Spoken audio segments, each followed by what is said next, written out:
Why should in a great country like this, people live the way that they do live sometimes? Working with Diane has prompted Jahan to reconsider helping Leicester's asylum seekers.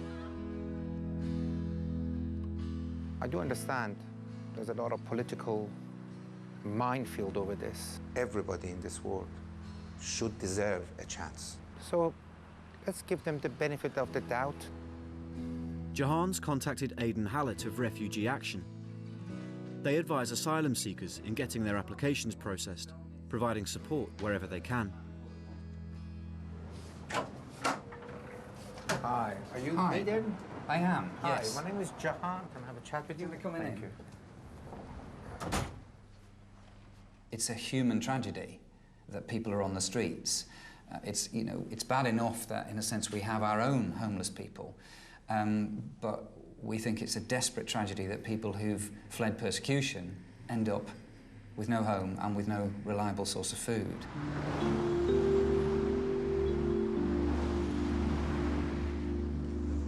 We're going to go and see somebody now who's quite sort of typical, actually. He's a refugee himself. He's been allowed to stay, and he's sharing the little bit that he has with people, with asylum seekers who've got nothing.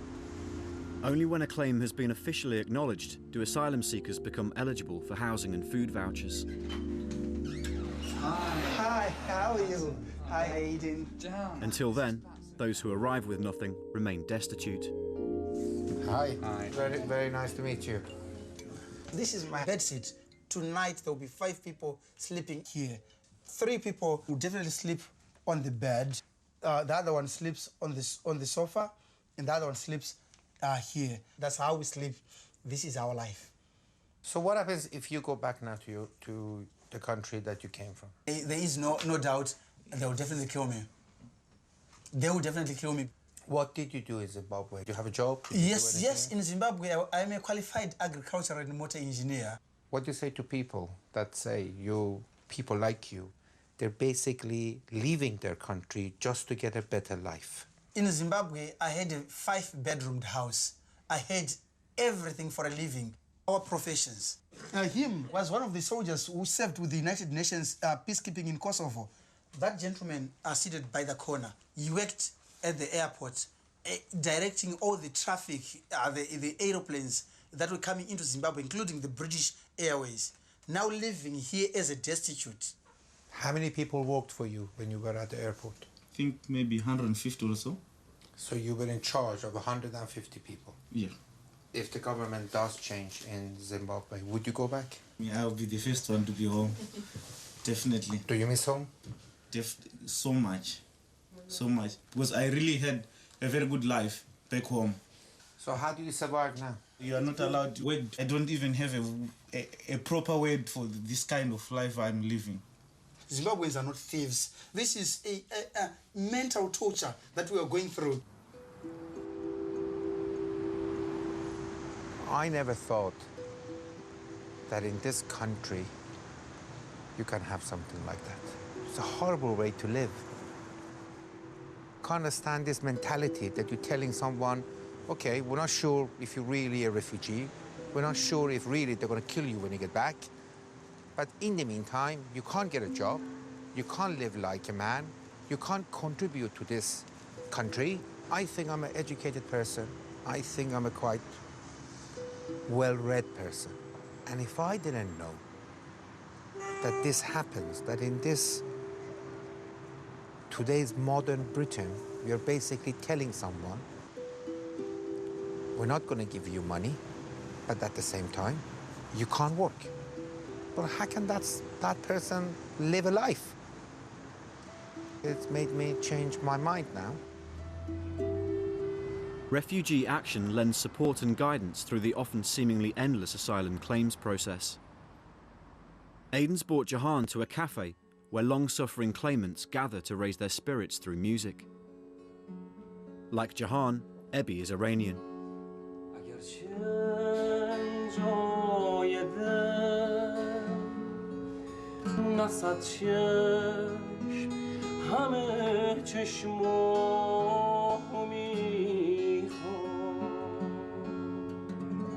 Ebi's been waiting for an official response from the Home Office for over 8 years.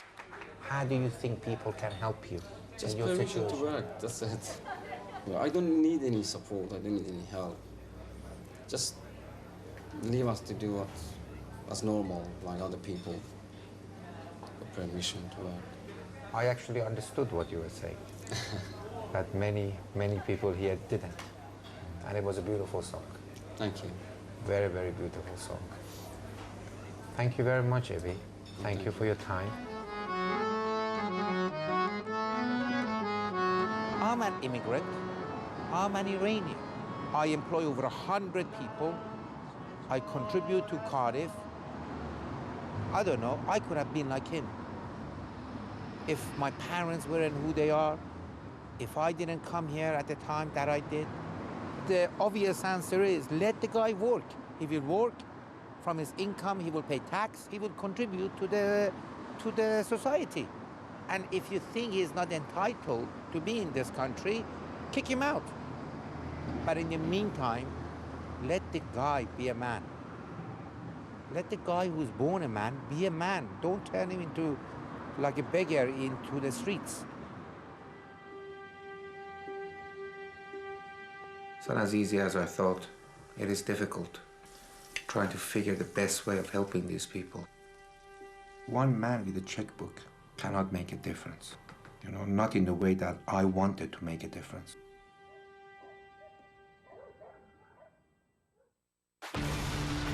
La nueva temporada de Top Gear está de regreso y ahora con más oportunidades de ganar.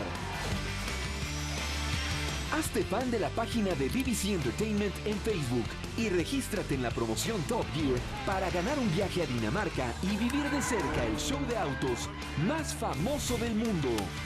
Es fácil, solo tienes que ver los episodios de estreno de Top Gear los domingos por la noche y responder la pregunta de esa semana. También podrás ganar más premios a través del juego más divertido de Facebook, Top Gear at Top Speed. No te quedes fuera. Participa, concursa, gana y conoce a Top Gear en su versión original británica. What we're actually doing is this. En exclusiva por BBC Entertainment. Entertainment. I'm a bit eccentric. Tienen todo el dinero del mundo. Welcome to my world. Autos de lujo. Love that new car smell. Tecnología. Football in 3D. Un guardarropas costoso. These are by Alexander McQueen. Pero estos millonarios aún no saben todo lo que pueden hacer con su fortuna. I'm not trying to buy their love or their affection. These are real people. Acompáñalos en The Secret Millionaire. Este lunes, 11:30 de la noche. Entertainment. BF Goodrich trae para ti la nueva temporada de Top Gear está de regreso en exclusiva por BBC Entertainment. Patrocinado por BF Goodrich. ¿Sabes lo que la gente hace con su Telcel hoy? Hoy puedes checar el estatus de tu vuelo como si estuvieras en el aeropuerto. Hoy puedes usar tu teléfono para compartir la situación del tráfico con otros automovilistas y saber qué ruta tomar. Hoy puedes enseñarle el nombre de las estrellas a tu hijo con solo apuntar tu celular. No te preguntes lo que podrás hacer mañana con tu Telcel. Descubre lo que puedes hacer hoy. Porque tiene los mejores smartphones en exclusiva, Telcel es la red. Los 5 mejores han llegado a la recta final. The best of the best. Y jugarán su mejor carta. That was fun. Pero para un grupo, There were too many ideas. It was a mess. la presión podría ser Too many cooks in the kitchen. demasiada. To go home at this point of the competition would be devastating. I know you can do better than that. The Sing-Off, esta noche a las 8. The suffering of the people that I'm seeing. It's difficult, and I have been moved. Secret millionaire Jahan Abedi is living undercover in Leicester. There are only a few days left for him to decide who he wants to help. I was thinking a lot last night, trying to decide what to do. Usually, immediately I know what to do. In this case, there's so many good causes. I don't know. On his way to do a volunteer shift, Jahan sees a face he recognises from the hospice. That's my mate. How you doing? Good to see you, my friend. You good? Hi. How are you? You're just here all the time working for Laura's. What else do I do? Yeah. Housework. I haven't had a day off this week. You've been working every day, huh? Yeah. Don't you get tired? Are you Superman? No. Well, I'm normal. you're just here in a t-shirt. You're not cold? You sure? Sure, positive. Where's your coat? Hey, I haven't got one. I brought it out.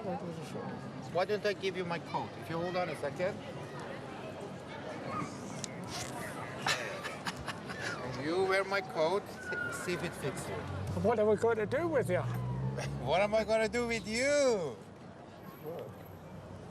Class now. We've got class now. There. Hey, look at that.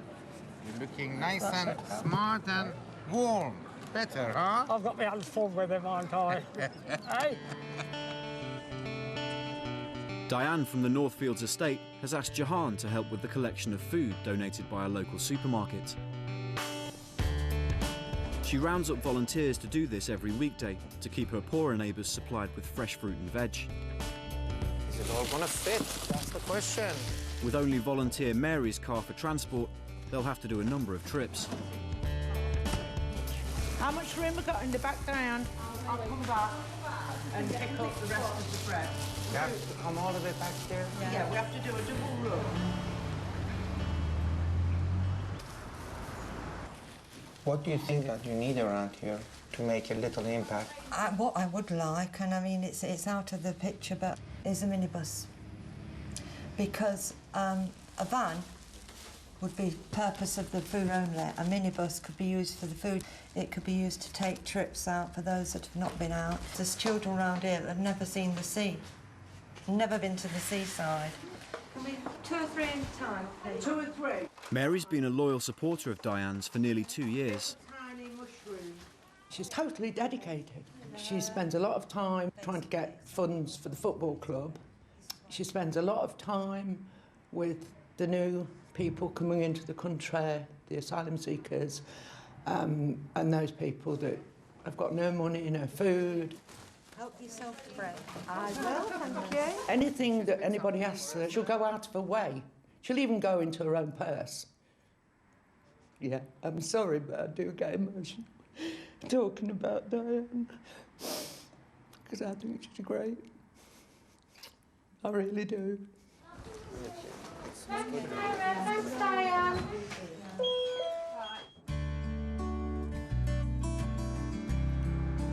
I wanted to come back and have a chat with Aiden. Immigrants can be a very positive thing to this country. Anybody could end up in a bad position at least once in their life. Isn't it good when you're in your most hour of need, somebody does give a helping hand? Aidan from Refugee Action has invited Jahan to join him for lunch. You good?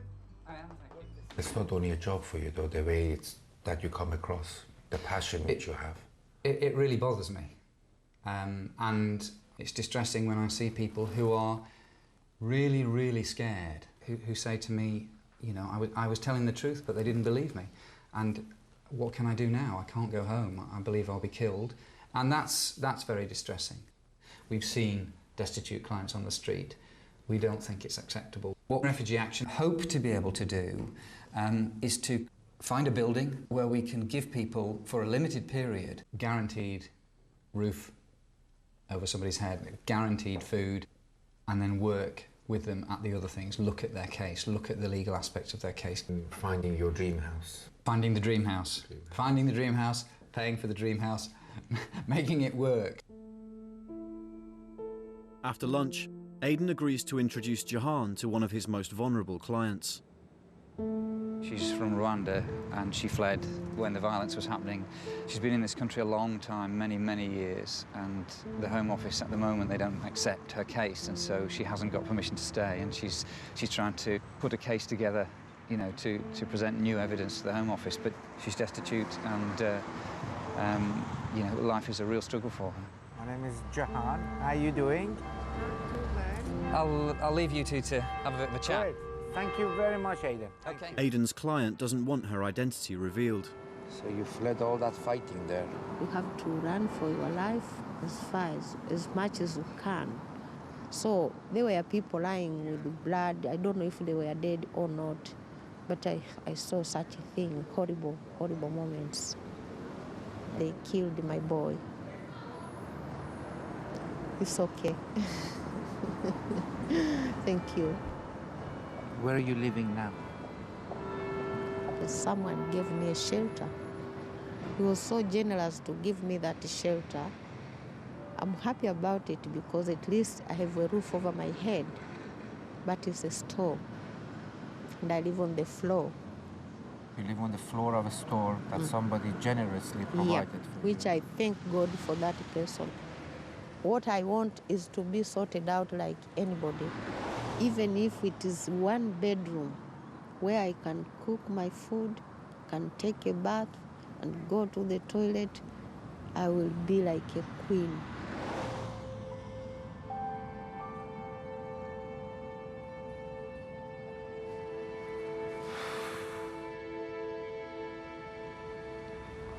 But you know, she was crying. It was difficult speaking to her. Really sad. How can the government think a mother will come here for the better life? Just doesn't happen. A mother stays with her kids unless she's forced to go. Yeah.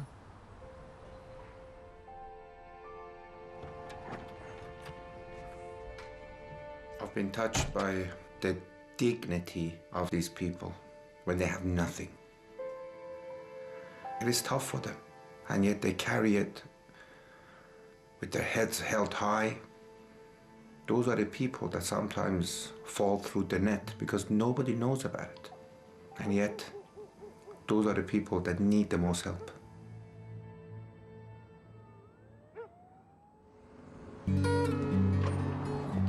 Jahan's stay in Leicester is coming to an end. Before he decides who he should help, he wants to pay one more visit to the hospice. Loras is a difficult one for me. On a personal level, I feel very strong ties to it. At the same time, they are highly organized.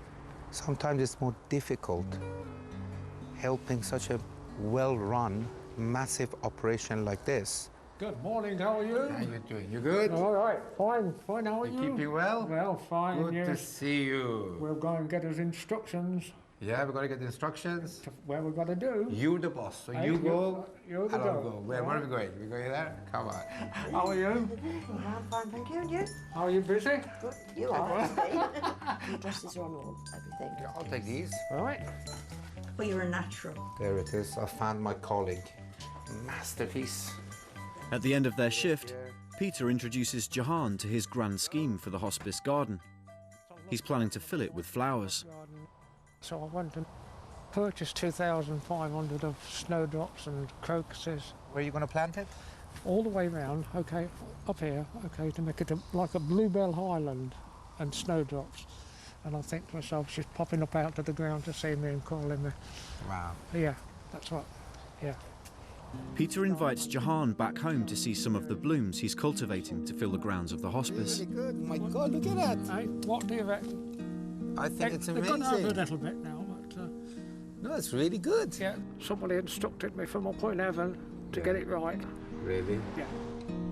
You do have the green fingers, huh? Hey, they're the bluebells. There's 1,000 in there. They're snowdrops. I'm going to donate it to Loras. We're going to arrange to get them all planted.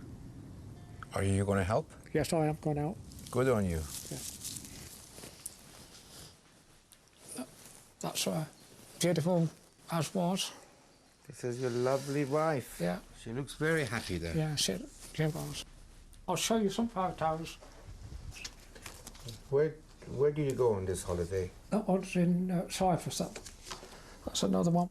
When was the last time you went back to Cyprus? 12 years ago. A lot of good memories from there? Yeah, very good. Because of wife. We're both together, you see.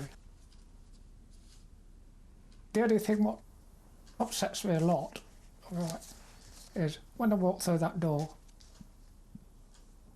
and her bed was just there. And she passed away there, so you wouldn't think of it, but on the 25th of every month, right, at 12:05 in the morning, right, that's when she passed away in a car. It worked out.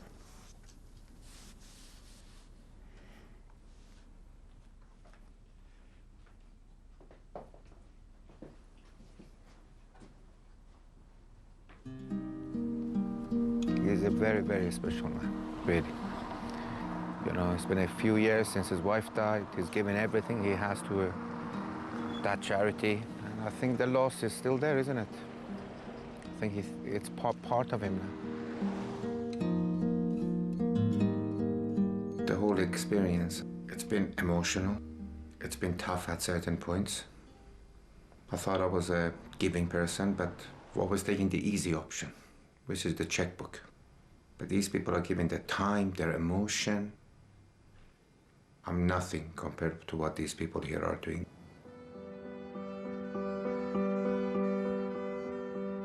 The time has come for Jahan to make up his mind and decide who he's going to help.